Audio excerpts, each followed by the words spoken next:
जजों के बेंच ने फैसला दिया, कहा कि अब कुत्तों को सिर्फ पकड़ना नहीं है, उन्हें पकड़ने के बाद छोड़ देना है।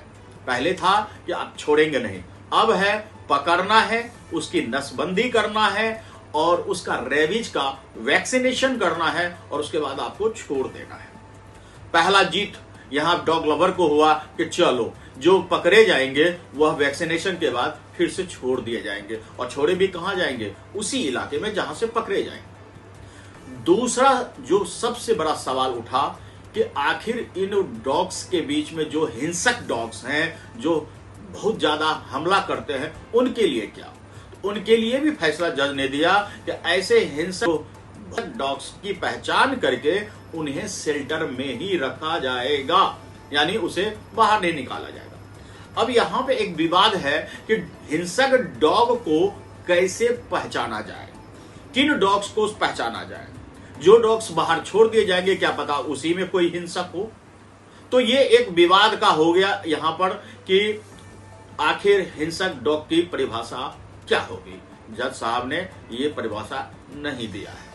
तो यहां फोकस कीजिएगा इन बात पर कि आखिरकार डॉग्स की हिंसक की प्रवृत्ति की पहचान और उनकी उस पर कार्रवाई शेल्टर में रखने की उनकी प्रक्रिया कैसे पूरी होगी। तीसरी जो अहम बात है, जो बेहद जरूरी भी है, कि आम तौर पर देखा जाता है कि डॉग्स को फीडिंग कहीं भी कोई भी करा देता है, गली मोहल्ला चौक चौराहा कहीं भी, और इसका परिणाम यह होता है कि डॉग्स हर जगह मलमूत्र भी त्यागते हैं और हिंसक प्रवृत्ति के डॉग्स बच्चों पर, महिलाओं पर, बूढ़ों पर हमला भी करते हैं। यहां पर सुप्रीम कोर्ट ने एक व्यवस्था दुरुस्त की है जो काबिले तारीफ है।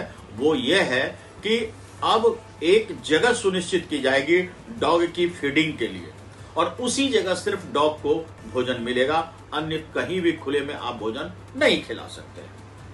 और अंतिम जो महत्वपूर्ण फैसला है कि जब डॉग्स को पकड़े जाएंगे तब कोई भी शख्स सामने आकर उस पर रोकने की कोशिश नहीं करेगा। अगर कोई ऐसा करता है तो उस पर 25,000 रुपए का जुर्माना लगेगा। अगर कोई एनजीओ जो एनिमल लवर अपने आप को कहता है, वो अगर उसमें बाधा डालता है पकड़ने में, तो उन पर 2 लाख रुपए का जुर्माना लगेगा। तो ये कुल मिलाकर के जो बातें हैं वो तो हो गया डॉग लवर के लिए कि चलो अब डॉग्स को छोड़ दिया जाएगा, शेल्टर में बांध के नहीं रखा जाएगा।